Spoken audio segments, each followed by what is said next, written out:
నమస్తే, నేను Roja. Welcome to special debate. అంతర్జాతీయ వేదికలపై పాకిస్తాన్కు భంగపాటు తప్పడం లేదు. ఐక్యరాజ్య సమితిలో మరోసారి దాయాది పరువు పోగొట్టుకుంది. ప్రపంచ వేదికపై శాంతి గురించి చర్చ జరుగుతుండగా జమ్మూ కాశ్మీర్ అంశాన్ని ప్రస్తావించి కుటిల బుద్ధిని చాటుకుంది. షరీఫ్ సర్కార్కు గట్టిగా బదులిచ్చింది భారత్. పాకిస్తాన్లో జరుగుతున్న కుట్రలు కుతంత్రాలను బయటపెట్టింది.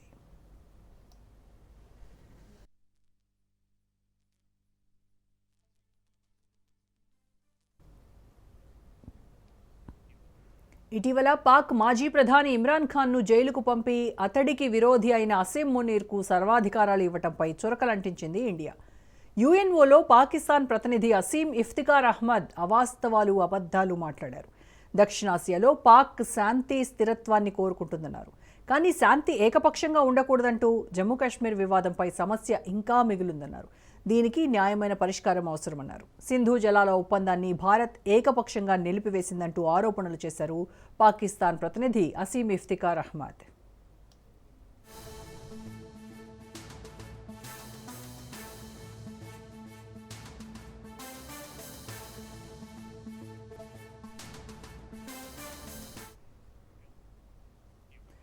పాకిస్తాన్ వ్యాఖ్యలను తీవ్రంగా ఖండించింది ఇండియా. యుఎన్ఓలో భారత శాశ్వత ప్రతినిధి పర్వతనేని హరీష్ ధీటుగా బదులిచ్చారు.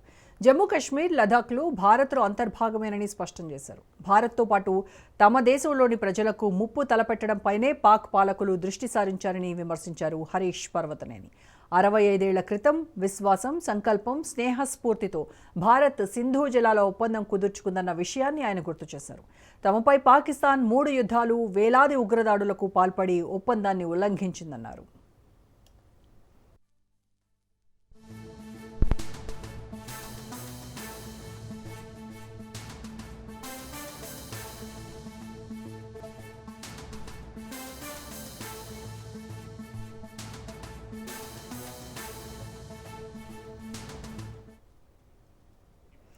పాక్ ఉగ్ర చర్యల కారణంగా భారత్ సింధు జలాల ఒప్పందాన్ని నిలిపివేసిన విషయాన్ని గుర్తు చేశారు హరీష్ పర్వతనేని.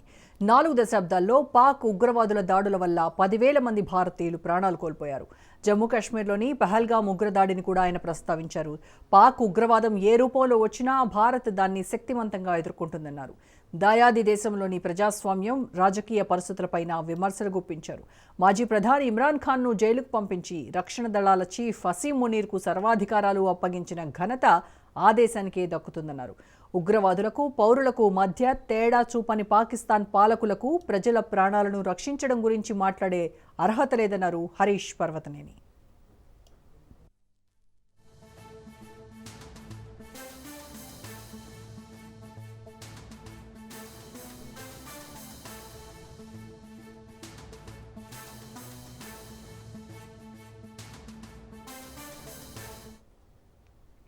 ఇక మనతో జాయిన్ అవుతున్నారు ప్రముఖ సీనియర్ విశ్లేషకులు మురళీ మనోహర్ గారు. నమస్కారం అండి మురళీ మనోహర్ గారు. నమస్తే అండి. నమస్తే. సో మురళి గారు, యుఎన్ సెక్యూరిటీ కౌన్సిల్లో జరిగినటువంటి ఈ చర్చ థీమ్ ఏంటంటారు అసలు? అంటే పాకిస్తాన్ ఎందుకు జమ్మూ కాశ్మీర్ అలాగే సింధు జలాల ఒప్పంద అంశాలను లేవనెత్తింది?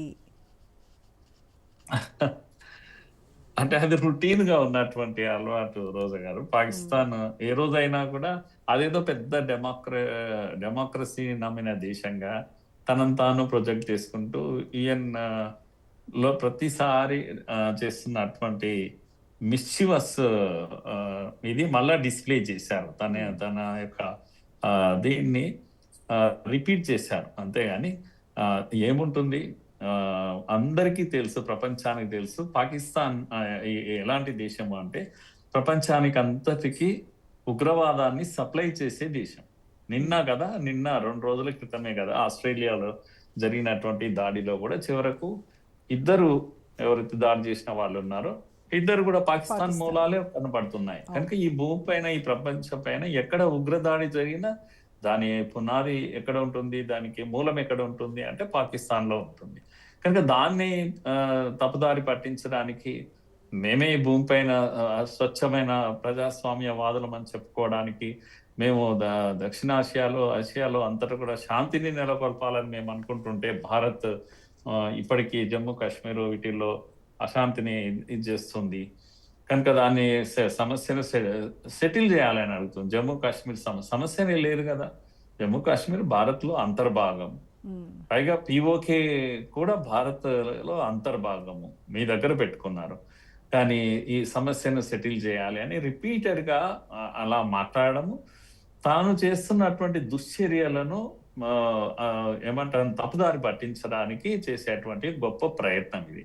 కనుక పహల్గాం దాడులు, ఆ తర్వాత జరిగినటువంటి చిన్నపాటి యుద్ధము, వీటితో దేంతో కూడా బుద్ధి రాదు.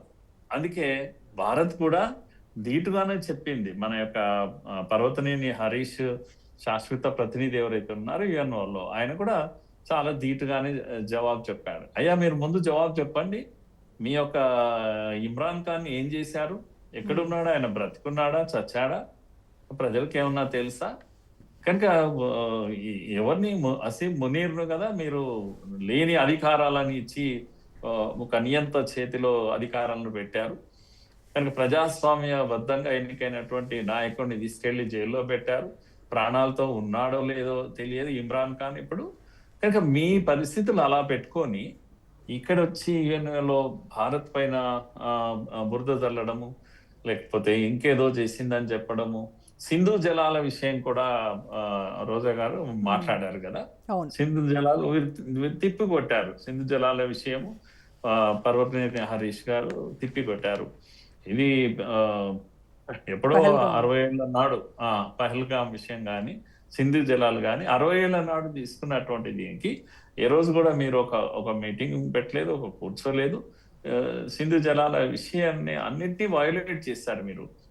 కనుక అకార్డ్ అనేది ఏదన్నా ఉంటే అది అమలు కావాలంటే దానికి కావాల్సిన ప్రొసీజర్స్ ను కూడా ఫాలో కావాలి. కనుక ఏ మీటింగ్ కు మీరు రాలేదు, ఎన్నడూ ఇది చేయలేదు. కనుక అన్ని సింధు జలాలను అంటే సమర్థించుకున్నారు. పక్కా ఎందుకు విరమించుకున్నారు, ఎలా విరమించుకున్నారు సింధు జలాల ఒప్పందాన్ని, ఈ విషయాన్ని. పైగా అవన్నీ కూడా ఏకపక్షంగా చేసినటువంటి నిర్ణయాలు.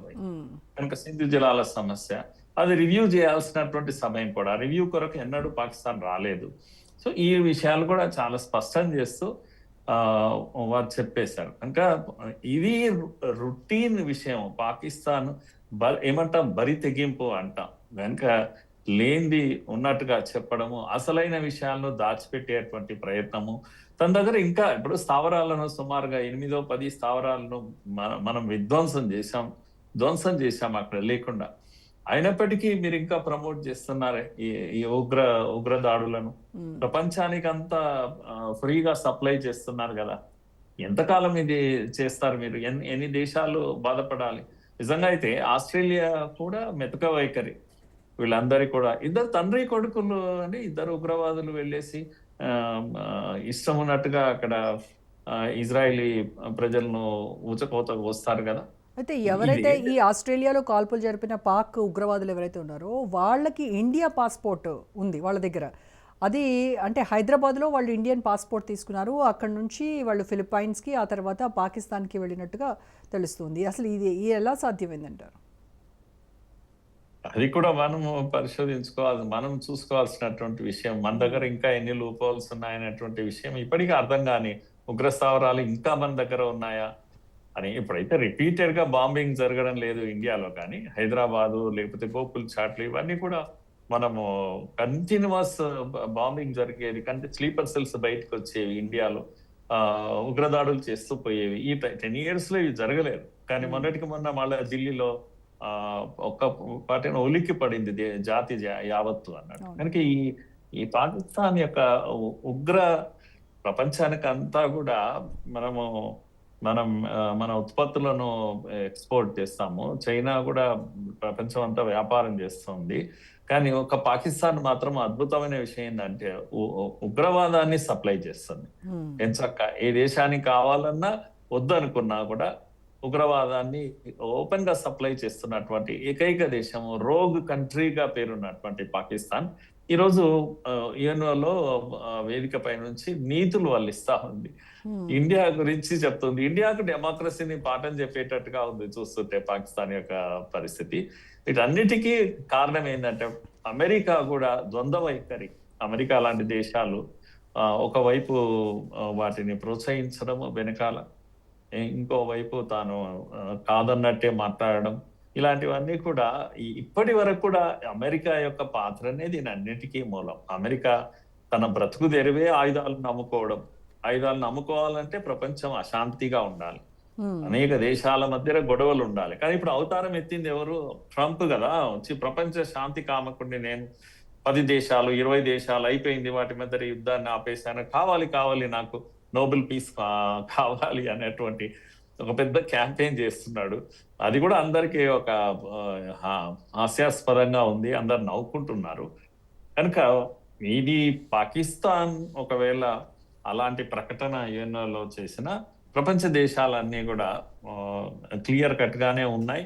ఎవరు కూడా భ్రమపడేటువంటి నేను అనుకుంటాను ఉండొచ్చు కదా అని భ్రమపడే పరిస్థితి ఏమీ లేదు. కాకపోతే అందరూ నటిస్తున్నారు.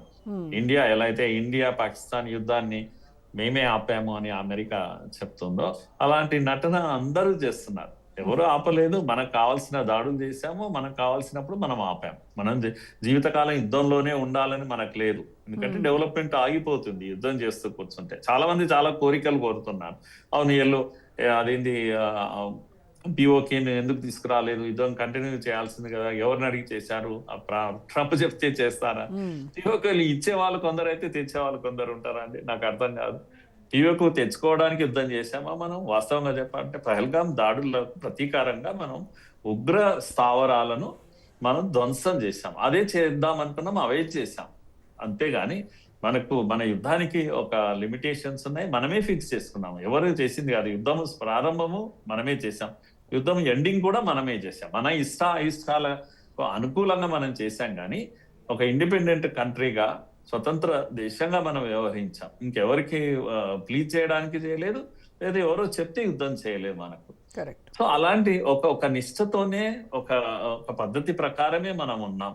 మిస్సీఫ్ అంతా ప్లే చేస్తున్నది ఈరోజు పాకిస్తాన్ లో పరిస్థితులు కూడా బాగాలేవు కదా. ఓ బలూచిస్తాన్, ఇంకోవైపు ఇన్ని సమస్యల్లో ఉండి కూడా అదేదో మేకపోతు గంభీరం లాగా వచ్చి ప్రపంచ వేదికల పైన అందరికి ఉపన్యాసాలు ఇవ్వడం ఇది చాలా ఆశ్చర్యపడేటువంటి విషయం అమ్మా. ఎస్, ఈ పక్క ఏమో ఇమ్రాన్ ఖాన్ ని జైల్లో పెట్టేసి అసీం మునీర్ కి లైఫ్ టైమ్ ఇమ్యూనిటీ ఇచ్చేసి ఇది అంటే రాజకీయంగా ఏం సూచిస్తుంది అంటారు? రాజకీయంగా ఒకటి ఏంటంటే, నేను ఒక మాట ఉంటాను, చాలా ఫన్నీగా అంటూ ఉంటారు, ఎక్కడైనా దేశానికి ఆర్మీ ఉంటుంది అని. కానీ ఆ పాకిస్తాన్ లో దేశానికి ఆర్మీ కాదు, ఆర్మీకి ఒక దేశం ఉంది అంతే. అక్కడ ఆర్మీ రూల్ చేస్తుంది ఎప్పుడైనా కూడా. పేరేమో డెమోక్రసీ, కానీ ఎప్పటికైనా చాలా తక్కువ పీరియడ్ వాళ్ళు డెమోక్రటికల్లీ ఎలక్టెడ్ గవర్నమెంట్స్ రూల్ చేసిన పీరియడ్ మొత్తం. ఇప్పుడు మనకు ఒకేసారి స్వాతంత్రం వచ్చింది, ఒకేసారి దేశం విడిపోయింది. కానీ మనము ఏ రోజు కూడా ఆర్మీ చేతిలో మనం లేము. ఏ ఒక్క రోజు కూడా మనము ఆర్మీ కంట్రోల్లోకి అంత ఎమర్జెన్సీ అనుకున్న రోజుల్లో కూడా మనకు అటువంటి పరిస్థితి రాలేదు. ఆర్మీ మనల్ని రూల్ చేయలేదు. అంత డిసిప్లిన్ కు పెట్టింది పేరు మన ఆర్మీ. అలాగే అంత ఇండిసిప్లిన్ కు పెట్టింది పేరు పాకిస్తాన్. అక్కడ ఆర్మీనే రూల్ చేస్తుంది, ఆర్మీనే శాసిస్తుంది.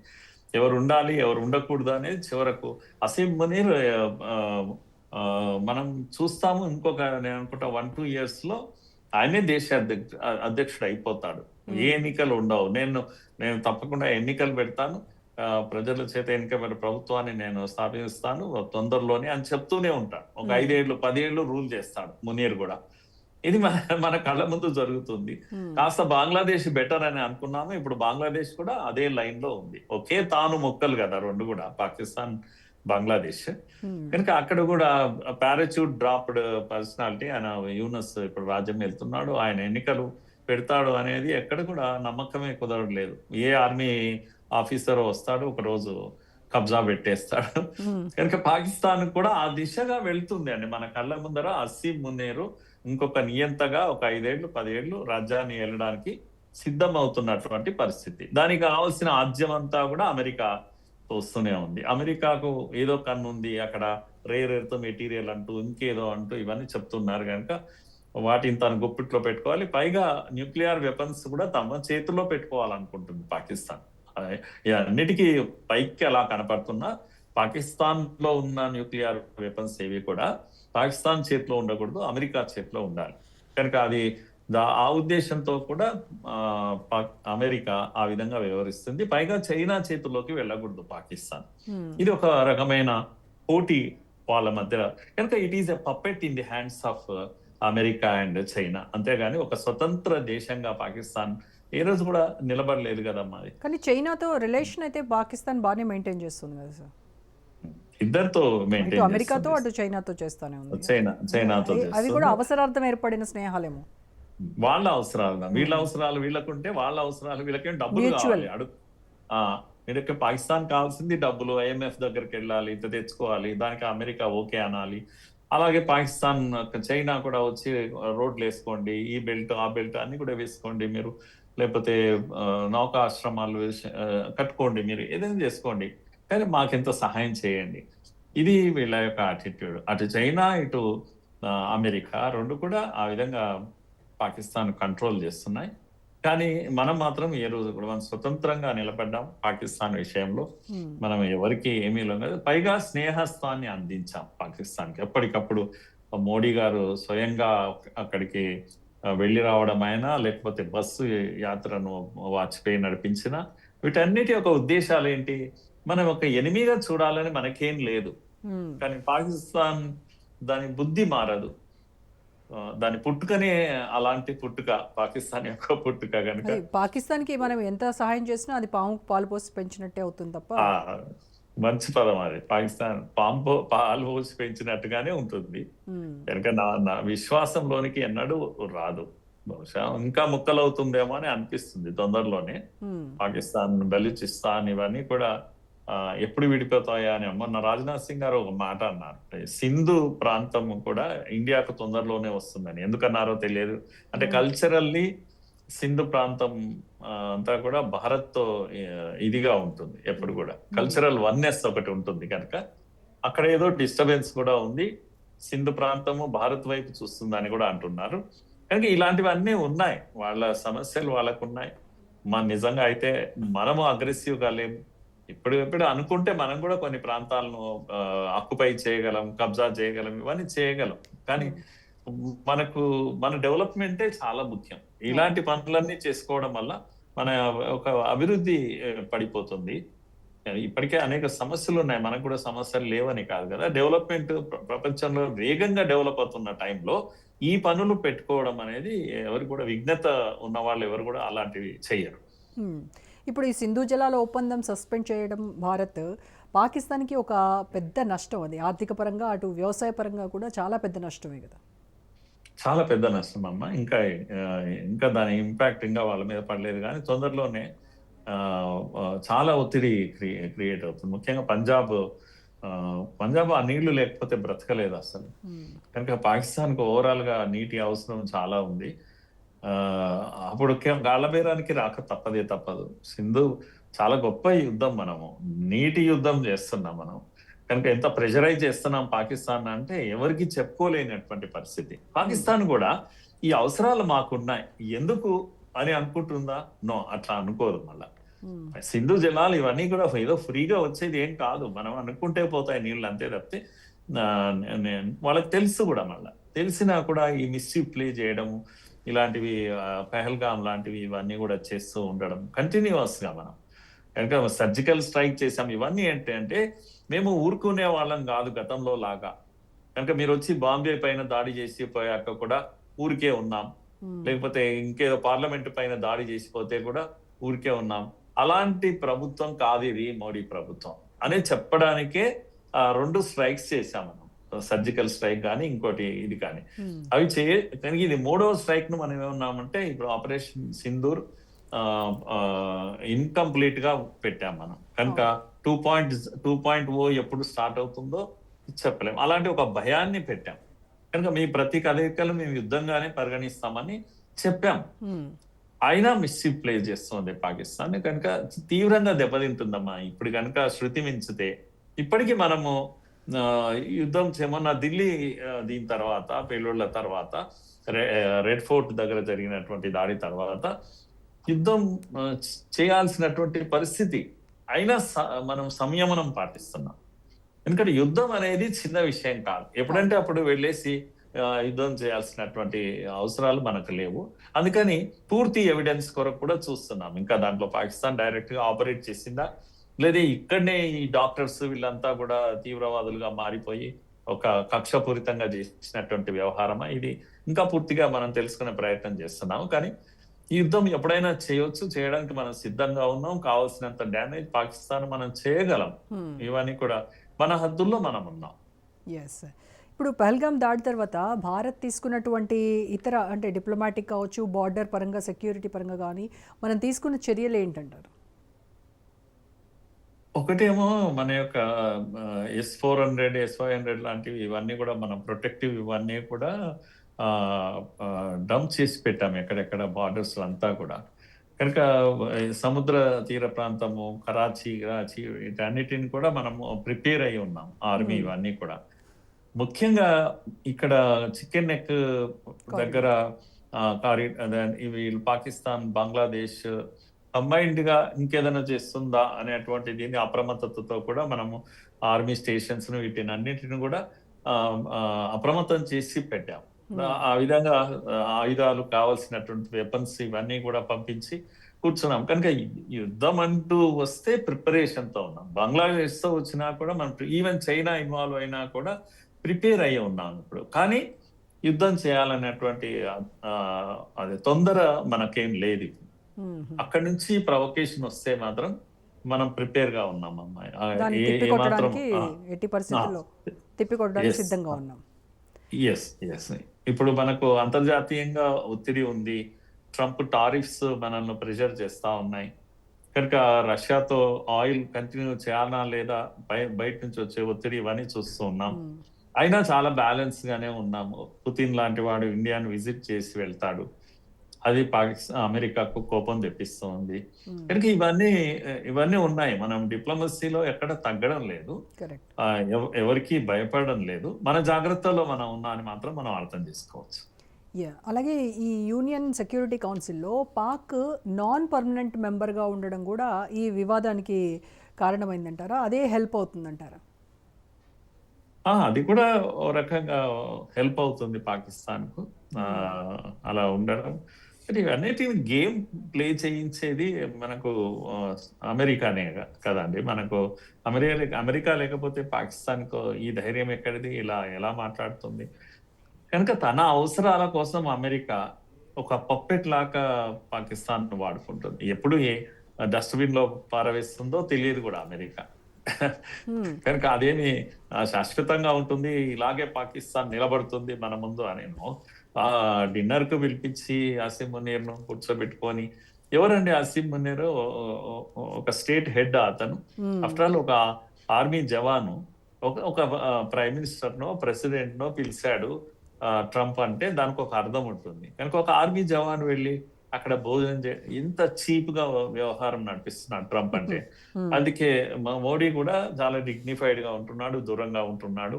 ఇవన్నీ తమాషాను ఆయన అబ్జర్వ్ చేస్తూ ఉన్నాడు. ఇదంతా ఏంటి అంటే పిలిచి భోజనానికి పిలిచి ఇది చేశాడు కాబట్టే కదా ఇప్పుడు ట్రంప్ కూడా నోబెల్ పీస్ కి అర్హుడు అని చెప్తున్నాడు. ఆయన కూడా బయటకు వచ్చి ఆయన కూడా చెప్తున్నాడు, ఓపెన్ గా భజన చేస్తున్నాడు మన మాటలు చెప్పాలంటే. కనుక ఇదంతా ఒక తమాషా నడుస్తుంది, కొన్ని రోజులు ఉండేదే తప్పితే ఆ వ్యవహారం అంతా కూడా చాలా చీప్ గా కనిపిస్తుంది. అన్ని దేశాలు గమనిస్తున్నాయి. ఇండియా చాలా కీన్ గా అబ్జర్వ్ చేస్తుంది. ట్రంప్ యొక్క తెంపరితనం అని అంట. ట్రంప్ చులకనైపోయాడు ప్రపంచ దేశాల ముందర. ఆ విధంగా మన గౌరవాన్ని మనం కాపాడుకుంటున్నాం. ఈ టారిఫ్లు ఇవన్నీ కూడా H-1B వీసాలు ఇవన్నీ తాటాకు చప్పుడు లాంటివి. కనుక మనము గంభీరంగా పరిస్థితులను అబ్జర్వ్ చేస్తూ ఉన్నాం. అంతర్జాతీయంగా మన రిలేషన్స్ వీటిని, ఈవెన్ మన బిజినెస్ ను కానీ వీటిని కూడా, మన ట్రేడ్ ను కూడా ఇంకా ఇతర దేశాలకు మనము స్ప్రెడ్ చేసేటువంటి ప్రయత్నంలో మనం ఉన్నాం. అందులో సగం సక్సెస్ కూడా అయ్యాం. మనము పాకిస్తాన్ని అంతర్జాతీయ వేదికలపై ఒంటరిని చేయాలి అని మనం చూస్తూ ఉంటే, ఇటు పాకిస్తాన్ కూడా భారత్ ఈ సింధు జలాల ఒప్పందాన్ని సస్పెండ్ చేసింది అనేటువంటి అంశంలో మనల్ని విలన్ చేసి బూచిగా చేసి చూపించేటువంటి ప్రయత్నం చేస్తోంది పాకిస్తాన్. మరి ఈ నేపథ్యంలో ఏమైనా అంతర్జాతీయంగా జోక్యం చేసుకున్న తర్వాత భవిష్యత్తులో ఏమైనా సింధు ఒప్పందం రీస్టోర్ అయ్యేటువంటి ఛాన్సెస్ ఉన్నాయంటారు? అంతర్జాతీయ ఒత్తిళ్లతో ఇది జరిగేదేం కాదు. ఇది ఇండియా పాకిస్తాన్ రెండు దేశాల సమస్య ఇది. కనుక ఇప్పటికిప్పుడు యుఎన్ఓ లాంటివి అన్ని కూడా జోక్యం చేసుకునేటువంటి అవసరాలు కూడా ఇదిగా ఏం లేవు. వరల్డ్ బ్యాంక్ దీనికి విట్నెస్ గా ఉన్నది అంతే. కనుక వరల్డ్ బ్యాంక్ ఇప్పుడు మనల్ని ఏమి అడిగేటువంటి పరిస్థితిలో కూడా లేదు. అంతకు మించి నేను అనుకుంటున్నాను ఇంటర్నేషనల్ ప్రెజర్ ఏదైనా వస్తుంది అనుకోవడానికి అయితే లేదు. ఇది వాలంటరీగా మనం ఇచ్చినటువంటి ఒక పెద్ద గిఫ్ట్. 2 దేశాలు విడిపోయినప్పుడు నిజంగా అయితే శృతి మించి వాళ్ళకేదో న్యాయం చేయబోయాం. మన అవసరాలను పక్కకెట్టి కూడా పాకిస్తాన్‌కి మనం ఇచ్చే ప్రయత్నం చేశాం. అది దయతో చేసింది మనం. అంతేగాని ఇదేదో దీంతో కంపల్షన్‌తో చేసింది ఏం కాదు గనుక, మనం అంతగా ఈ విషయంలో ఇదేం లేదు. కావాలంటే పాకిస్తానే ఒక ఏమంటాము రిక్వెస్టింగ్ మేనర్‌లో సాల్వ్ చేసుకోవాల్సినటువంటి అక్రాస్ ది టేబుల్ సాల్వ్ చేసుకోవచ్చు మనం ఈజీగా పాకిస్తాన్ అనుకుంటే. కనుక ఒత్తిడి చేసి సాధిస్తుంది అనేది అసాధ్యం అసలు. ఓకే, నేను అనుకుంటున్నాను. Right. Thank you so much Murali Manohar గారు. ఇది ఇవాల్టి special debate. Stay tune to Raj news.